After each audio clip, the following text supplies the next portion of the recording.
All right, welcome back to the deep dive. And for this one, you really sent us a mountain of material. Oh, absolutely. We've got articles, legal filings. We even have product manuals and some pretty deep financial analyses. And it's all aimed at one thing, one mission, really. Figuring out how a company once known for, well, a single, very controversial weapon Managed to pivot and become the indispensable dominant supplier of digital evidence infrastructure for police all over the world. Yeah, our mission today is to really get into the weeds on Axon Enterprise, Inc. Yeah, Because this is a story of, I guess you'd call it a strategic metamorphosis. it is. They went from TASER International, a name synonymous with electroshock weapons, to this sprawling tech giant that, essentially manages every piece of digital data from a police interaction. It's so much more than a name change. It's a fundamental shift in the business model.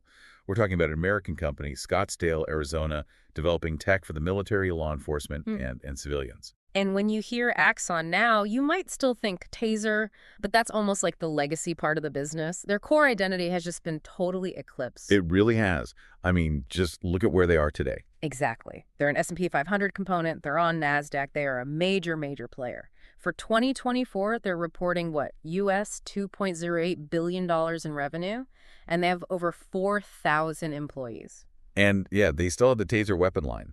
But their future, their entire focus is that tech segment. It's all about the tech. The body-worn cameras, the dash cams, computer-aided dispatch software, and the real crown jewel, evidence.com, their cloud platform. And here's the number, the core insight that really made us say, okay, we have to do this deep dive. The financial pivot is just staggering. Back in 2017, the camera and services segment, that was about a quarter of their business. Yeah, a respectable chunk, but not the main thing. But fast forward to 2024, and Axon's cloud services division, just the cloud services alone, now accounts for a massive 40% of their total revenue. And that's the whole story right there. They successfully engineered this transition from selling, high-margin hardware to selling even higher margin recurring software subscriptions. It's the ultimate SaaS success story, but for public safety. Totally. They figured out that the real long-term value wasn't the little box on an officer's chest recording video. It was the entire ecosystem that stores, manages, and analyzes all that video. Okay, let's unpack this. To really get a handle on the company today, we have to start at the very beginning. We have to look at the controversial genesis of the Taser weapon. Right. Then we can dissect the pivot. Exactly. Then we'll detail the huge hardware and software ecosystem they built. And finally, we've got to grapple with the big legal, ethical, and antitrust controversies. Because, they always follow a company that gets this much control over the official narrative of modern policing. Okay, let's do it. So part one, the genesis of the Taser weapon. This story starts a lot earlier than most people think. It's not a product of the 21st century. The inventor was a guy named Jack Cover. He was a physicist, a NASA researcher. A NASA researcher. Yep. And he started developing the Taser way back in 1969. His goal was actually, pretty lofty. He wanted to create a true, non-lethal alternative to a firearm. A way for law enforcement to control a situation without resorting to deadly force. And the name itself, Taser, it sounds like something straight out of science fiction, which, it turns out, is not far from the truth. It's pure sci-fi nostalgia. Cover named it the Tom Swift electric rifle, which was a reference to a 1911 kids novel, Tom Swift and His Electric Rifle. No way. Yeah. So the original acronym was TSER. He only added the A later on just to make it easier to say Taser. It was a marketing decision. So you've got this weapon of the future named after a pulp adventure story from a century ago. But it wasn't a runaway success from the start, not even close. In fact, it was a huge commercial failure at first. What was the critical flaw in that first design? The first version, which came out in 1974, was called the Taser Public Defender, and it had this one seemingly small detail that was its fatal flaw. Correct. It used gunpowder. Gunpowder was the propellant that fired the little electrode darts. Oh, I can see where this is going. Exactly. It had massive legal consequences. In 1976, the Bureau of Alcohol, Tobacco, and Firearms, the BATF, they classified any device using gunpowder as a propellant, as a firearm. Which just kills it. That immediately slaps all these huge regulations on it, makes it impossible to market as, a simple self-defense tool or a standard issue police item. It completely kneecapped distribution, and despite that, it did get a little bit of early traction. The LAPD, they were dealing with the fallout from the Eula Love shooting in '79, and they did a successful field test of an improved Taser in 1980. They saw the potential. But even with a police endorsement, the company just couldn't make it work commercially. No. Cover's original company, Taser Systems, Inc., it just collapsed. The Taser was a commercial flop all through the 1980s. It really took a new set of entrepreneurs to come in, fix that core technical mistake, and, launch it into the mainstream. And that's where the Smith brothers come in. That's right, 1993. Patrick W. Smith, the CEO, and his brother Thomas P. Smith, they form Air Taser, Inc., and they bring Jack Cover back on board to do the critical redesign. So this is the moment. This is what solves that big BATF problem and finally unleashes the Taser. What was the big engineering change? It was smart, and it was simple. They just switched the propellant. They went from gunpowder to compressed nitrogen gas. And that was everything. That technical change was absolutely crucial. It let the device completely sidestep the federal firearm classification, and boom, that just blew the distribution channels wide open. They could market it across state lines, directly to police departments, without all the red tape that crippled the original. And at the same time, they're looking at the competition, which wasn't much, but there was a company called TASER. There was. But Tasertron's product had kind of gotten a bad rap. It was associated with being ineffective during the Rodney King incident in '91. So the Smith brothers saw this gap, they redesigned their device, and they locked down the critical patents. That even then, it was still a struggle. Oh, yeah. They nearly went bankrupt trying to sell other stuff like this thing called the Auto Taser, which was an anti-theft system for cars in 1997. It was a total flop. So it wasn't until 1999 with the Taser M26 that they really had their breakout hit. And that M26 launch, that's the start of this incredibly aggressive growth that really defines the company's DNA. It is. The financial turnaround was just dizzying. I mean, what was the moment that really tipped the scales? They went from a huge deficit to massive revenue in just 3 years. How? It was an expensive, incredibly aggressive strategy that was all about one thing: securing market dominance and securing it instantly. In 2001, they had a $6.8 million deficit. By 2004, sales were nearly $68 million. That's incredible. And the strategy was twofold. First, an innovative, maybe ethically dubious marketing tactic. And second, just super aggressive patent defense. Okay, let's break down that marketing tactic because it was something nobody in law enforcement supply had really done before. Right. They started this program where they offered to pay police officers directly to become certified Taser instructors. And those officers would then go on to train other officers in their departments and, in surrounding areas. So they're turning the officers themselves into product evangelists. Exactly. It created this grassroots distribution and training network that just bypassed all the traditional procurement hurdles. It gave them instant legitimacy. They successfully used the police structure itself to market and teach their own product. Right. And once they had that explosive growth and the cash was flowing, they just turned their attention to wiping out any rivals. Precisely. They bought out what was left of their main rival, Tasertron. But the real weapon was their intellectual property. They launched lawsuit after lawsuit to defend their patents, and it worked. They basically shut down companies like Stinger Systems. So this very aggressive legal strategy, it was expensive, but it created an early, almost unassailable monopoly in that non-lethal weapon market. It did, and what's fascinating is how that set the template for everything that came later. Right. The key takeaway here is they established their playbook early. Acquire, litigate, and use market influence to lock down a dominant position. And that's the exact same playbook they used when they pivoted to digital evidence. So that history of the Taser, that brings us right to the most important chapter in this whole story. The strategic pivot, the move away from being just a weapon company, which, always carries liability and a bad PR. And toward becoming a technology and a data company. And it was a gradual move, right? Yeah. It started with just an accessory. Yeah, the first step was the Taser Cam back in 2005. This was basically the original Axon. It was an accessory that just snapped onto the Taser weapon itself. A grip-mounted camera. A camera mounted right on the grip. And the key thing was it activated automatically whenever the Taser's safety was disengaged. So it showed the company understood that, using their weapon created a need for a record of that event. And they sold a lot of them. They did. Over 45,000 by 2010. So that proved there was real demand for this kind of documentation. But an accessory isn't a whole business line. What was their first real standalone solution for documenting police work? That was in 2008. They unveiled their first true body-worn camera, the Axon Pro. This was a dedicated device. It was head-mounted at first, and this piece of hardware came with a massive, massive requirement. Online storage. Online storage. And that became the foundation for their entire future empire, evidence.com. The CEO at the time, Rick Smith, He clearly saw what was coming. He said these products would provide, quote, revolutionary digital evidence collection, storage, and retrieval. But, to sell this new expensive tech to police departments, they needed a really dramatic proof of concept. And they got one pretty quickly, and it demonstrated the value not just for catching misconduct, but for exonerating officers. In 2009, a cop in Fort Smith was cleared of wrongdoing after a prosecutor reviewed his Axon Pro footage. And that officer and the prosecutor then became testimonials for the product. Exactly. That early narrative that cameras protect good officers, that was absolutely essential to their marketing. But the real, the undeniable turning point for mass adoption was that 2013 Rialto Police Department study. This study, using Axon Flex cameras, it generated the hard numbers that sold this technology to the rest of the country. The Rialto study provided the statistical proof that these cameras don't just record events, they actually change behavior. Okay, what were the numbers? They found an 88% drop in citizen complaints filed against officers, and a nearly 60% reduction in the number of times officers used force. An 88% drop in complaints. I mean, from an efficiency standpoint alone, that's incredible. Think of all the time and money saved on internal affairs investigations.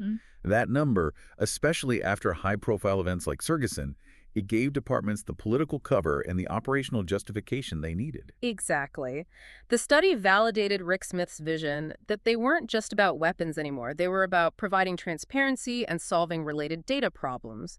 The weapon was the past. The data was the future. And that meant they needed a complete corporate rebrand. A total overhaul. So in 2015, they formed the Axon division, based in Seattle, specifically for the tech side, the cameras, the software, the analytics, and the Taser brand was kept just for the weapons. It sounds like they were trying to split the good tech business from the bad brand name of the weapon. That was a huge part of it.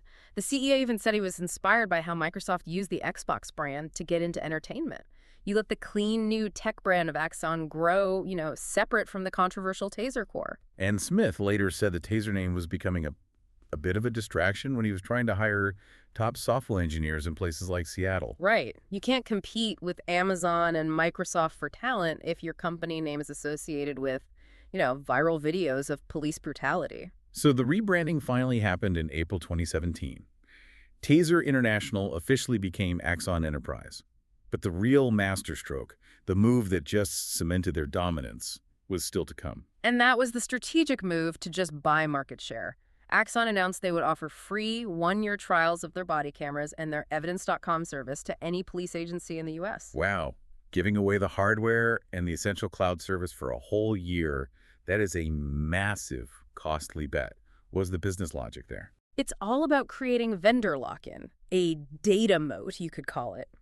Once a police department uploads thousands and thousands of hours of critical, legally required evidence into the evidence.com cloud, moving all that data to a competitor becomes just astronomically expensive and time-consuming. And risky, right, because of chain of custody rules. Incredibly risky. So by giving away that first year, Axon basically guaranteed themselves years, maybe even decades, of highly profitable subscription revenue down the line. And did it work? Oh, it paid off immediately. Right. By 2017, Axon cameras had an 85% market share among police departments in major U.S. cities.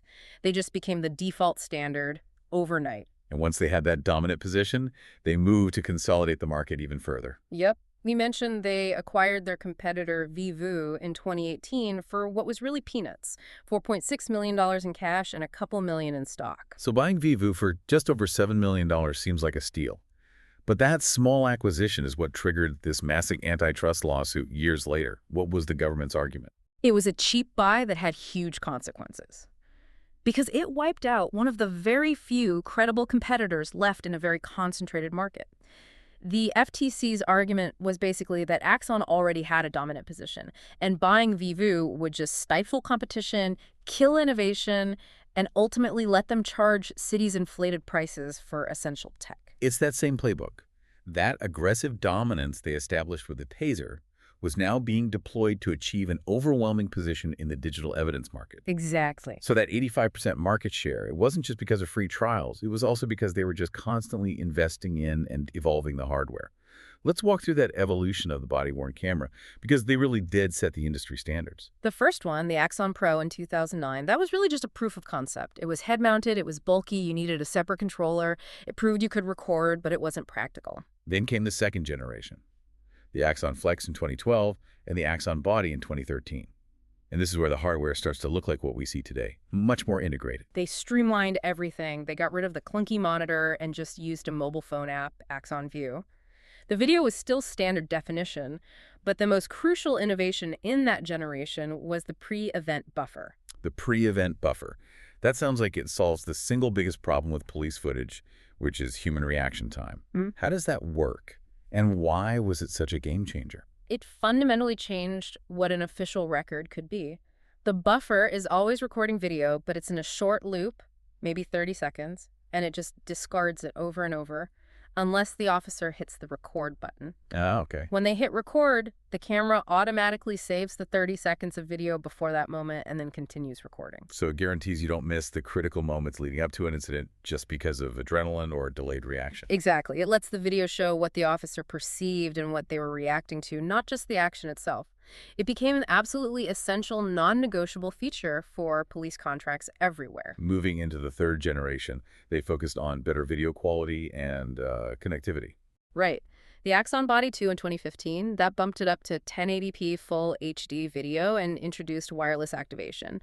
But the real shift into a networked real-time device came with the Axon Body 3 in 2019. And what did having an integrated LTE connection let them do that they couldn't do before? The LTE connection turned the camera from just a recorder into a command and control tool.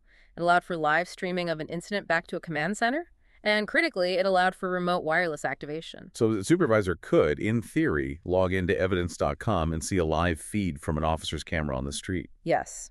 That capability completely changed tactical response. And the tech has just kept accelerating. The newest one, the Axon Body 4 from 2023, it pushes things even further. The Body 4 goes up to 1440p Quad HD, it has a wider 160-degree field of view, and it bumps the encryption up to AES 256-bit. Why is that encryption upgrade so important? That AES 256-bit encryption, it's not just a spec on a datasheet. That's military-grade security. For evidence, it's what guarantees admissibility in court.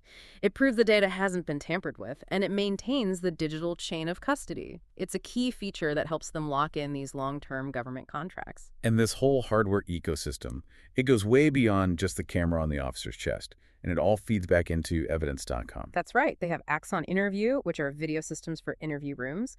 They have Axon Fleet for in-car video and license plate readers.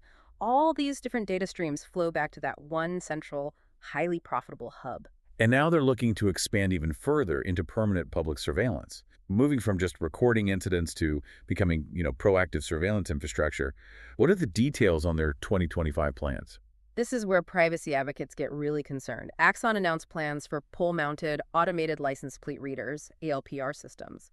But the much bigger plan is to start retrofitting existing city infrastructure, like streetlights, with similar surveillance tech. So they're leveraging their existing relationships with police to become this full-spectrum public surveillance provider, embedding their tech right into the urban landscape. That's the ambition, moving from being reactive recorders to being citywide data collectors. Which brings us to the platform itself.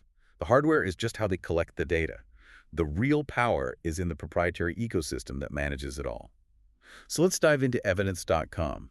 What makes it so indispensable, so sticky for these agencies? Evidence.com is, at its core, a cloud-based digital evidence management system. But its stickiness, the reason agencies find it so hard to leave, is built on 3 pillars: legal compliance, efficiency, and integrated sharing. Okay, so how does it nail those specific needs? Well, for efficiency, you have automated redaction tools. Think about it. Before you release body cam video to the public, you have to blur out faces of minors, license plates, all sorts of sensitive info. Doing that by hand is an impossible task. Evidence.com automates a lot of that. And for the legal side? It creates comprehensive, unalterable audit trails. The chain of custody is perfect. Every single time someone accesses a file or shares it or even tries to edit it, it's logged. And that's absolutely non-negotiable for evidence to be admissible in court. And it links the old product line to the new one. It's not just video. Correct. Their desktop app, Evidence Sync, lets you upload evidence from other devices, but critically, it also pulls in all the operational logs and metadata from the TASER weapons themselves. So it digitally links the weapons used to the recorded evidence in one single audit trail. The crucial step, though, is making sure the camera is actually on when something happens. Yeah. That's where Axon Signal comes in.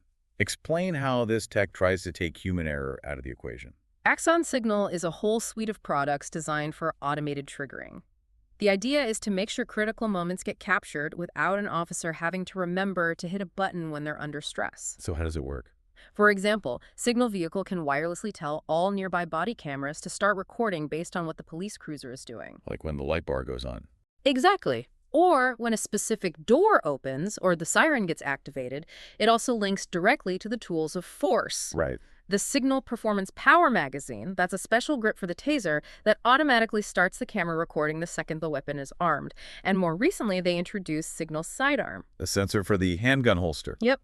A sensor in the holster that triggers the camera to start recording the instant the officer draws their service weapon. This level of integration, where all this hardware is talking to each other and automatically starting the evidence stream, it really hammers home that ecosystem concept. And the officer's phone plays a big role, too. It does, through two main apps. Axon View pairs with the body camera, lets an officer review footage on the spot, tag it with notes. It also uses GPS to automatically map where the evidence was recorded. And what about evidence that doesn't come from the body camera, like a photo of a crime scene? That's Axon Capture. It's an app that lets an officer use their phone to take photos, video, or audio recordings and upload them securely and directly to evidence.com, so even that ad hoc evidence maintains a proper chain of custody. Okay, now we have to talk about the most controversial leap they've made recently. The integration of generative AI with a product they call Draft One. Because this moves Axon from just managing the evidence to actually helping write the official police record. Draft One is a generative AI tool designed to automate writing police reports. It listens to the audio from an officer's body-worn camera, generates a transcript, and then, based on that, it produces a draft summary of the incident. This is a huge shift. The officer is now editing a report drafted by an AI, not writing it from their own memory.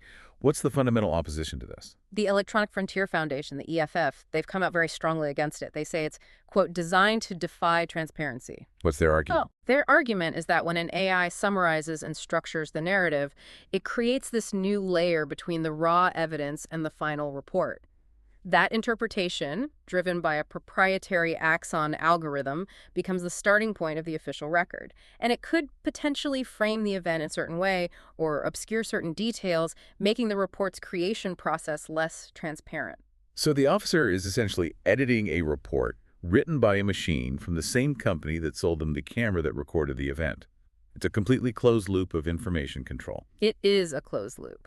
And it's incredibly efficient. Axon's defense, of course, is that it saves officers huge amounts of time on paperwork, but the ethical scrutiny is intense. And this ecosystem also pulls in the public. Axon Citizen. Right. Axon Citizen is a cloud solution that lets regular people, the public, easily and securely upload photos and videos directly to a law enforcement agency during an investigation. So it streamlines that chaotic process of collecting bystander video after a major incident.